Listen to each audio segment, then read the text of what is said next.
गिरकर संभलना कोई मोरबी से सीखे। साल 1979 में आई बाढ़ से बर्बाद होने के बाद मोरबी ने पहले खुद को संभाला, फिर संवारा और आज देश और दुनिया में मोरबी अपनी सिरेमिक इंडस्ट्री के लिए जाना जाता है। बहुत कम लोग जानते हैं कि रूस मोरबी के सिरेमिक टाइल्स का बहुत बड़ा मार्केट है। मोरबी को इलेक्ट्रॉनिक सिटी भी कहा जाता है और सौराष्ट्र का आईफिल टावर भी मोरबी में ही है। तो चलो मोरबी मां परवा जाइए।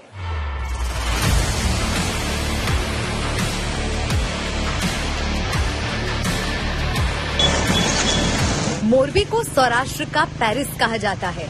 इसे इलेक्ट्रॉनिक सिटी और सिरेमिक सिटी के नाम से भी जाना जाता है। 1979 में आई बाढ़ की विनाश लीला के दौरान मोरबी वीरान हो गया था, लेकिन मोरबी ने एक बार फिर टाइल्स और घड़ी बनाने के कारखानों के बल पर खुद को मजबूती से खड़ा कर लिया है।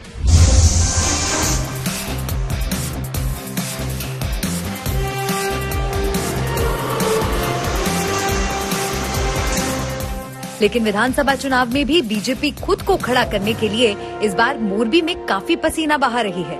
2017 में मोरबी की तीनों विधानसभा सीटों पर कांग्रेस जीती थी, लेकिन फिलहाल जिले की 3 विधानसभा सीटों में 2 पर ही कांग्रेस का कब्जा है। मोरबी विधानसभा सीट से 2017 में ब्रिजेश मेरजा को कांग्रेस से विधायक चुना गया था, लेकिन 2020 में हुए उपचुनाव में यहां बीजेपी ने बाजी मारी। वहीं पाटीदार समाज के दबदबे वाली टंकारा विधानसभा में कमल नहीं खिल पाया था। वैसे टंकारा सीट पर 1990 से लेकर 2012 तक बीजेपी का परचम बुलंद रहा था। 1990 में केशुभाई पटेल इस सीट से चुनाव जीतकर मुख्यमंत्री बने थे, जबकि वांकानेर कुवाड़वा विधानसभा सीट पर बीते 15 सालों से कांग्रेस का कब्जा बरकरार है। हालांकि बीजेपी बार बार कह रही है कि जनता में कोई नाराजगी नहीं है और इस बार कमल खिलना तय है। दुर्लभ जी भाई देथरिया जी हमारे साथ हैं, तो जानते हैं कि मोरबी में इस बार भाजपा की क्या तैयारी है। क्या आपको लगता है कि जीत आप दोहरा पाएंगे, क्योंकि कुछ मुद्दे ऐसे हैं जिनके वजह से लोगों के बीच नाराजगी भी नजर आई है। मोरबी में भाजपा की जीत आसान है, कोई प्रॉब्लम नहीं है। भाजपा सरकार लास्ट 27 साल से, जब केशुभाई मुख्यमंत्री था, उसके बाद नरेंद्र भाई मुख्यमंत्री बना, उसके बाद आनंदीबेन मुख्यमंत्री बना, उसके बाद विजय भाई मुख्यमंत्री बना, उसके बाद हाल भूपेंद्र भाई भी मुख्यमंत्री। एक मोरबी का अनेक विकास का काम है, पूरा लेके आए हैं, कोई नाराजगी नहीं है। उधर मोरबी में कांग्रेस आंकड़ों में फिलहाल मजबूत दिख रही है, इसीलिए वो जीत का सिलसिला जारी रखने का दावा कर रही है। मोरबी की कांग्रेस में पूरी तैयारी है।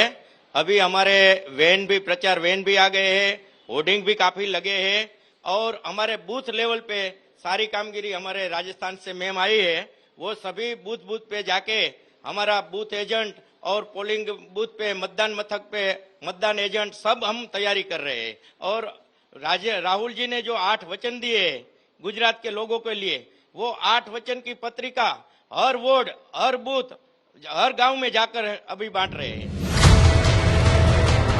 अभी तक 3 दशकों से बीजेपी और कांग्रेस में ही मुकाबला होता रहा है, लेकिन इस बार आप के आने से कई सीटों पर मुकाबला त्रिकोणीय लग रहा है। ये मोरबी सिटी एक सिरेमिक सिटी नाम से जाना जाता है और पूरे वर्ल्ड के अंदर ये मोरबी का नाम है। आप कोई भी कंट्री में जाकर खाली इतना मोरबी बता दीजिए तो सब कंट्री, यहाँ से 60 कंट्री में माल सिरेमिक टाइल्स एक्सपोर्ट होती है।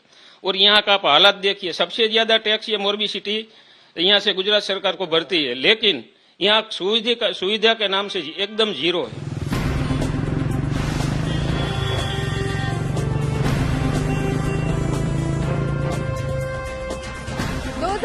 उपचुनाव में कांग्रेस छोड़कर आए ब्रिजेश भाई मेरजा ने बीजेपी के लिए मोरबी में कमल खिलाया। उसके बाद से यहाँ बीजेपी का जोश हाई है, तो उधर दूध की जली कांग्रेस छाछ भी फूक फूक कर पी रही है। तो आम आदमी पार्टी भी अपने आप को नंबर 1 बताकर माइंड गेम खेल रही है। सियासतदान से बात करने के बाद हमने मोरबी को समझने की कोशिश की। दरअसल मोरबी टाइल्स बनाने के मामले में भारत में ही नहीं पूरे विश्व में दूसरे नंबर पर है। चीन के बाद दुनिया में सबसे ज्यादा टाइल्स यहीं बनाए जाते हैं। मोरबी में 1000 से भी ज्यादा सिरेमिक फैक्ट्री है। यहाँ से विश्व के 200 से ज्यादा देशों में टाइल्स एक्सपोर्ट की जाती हैं।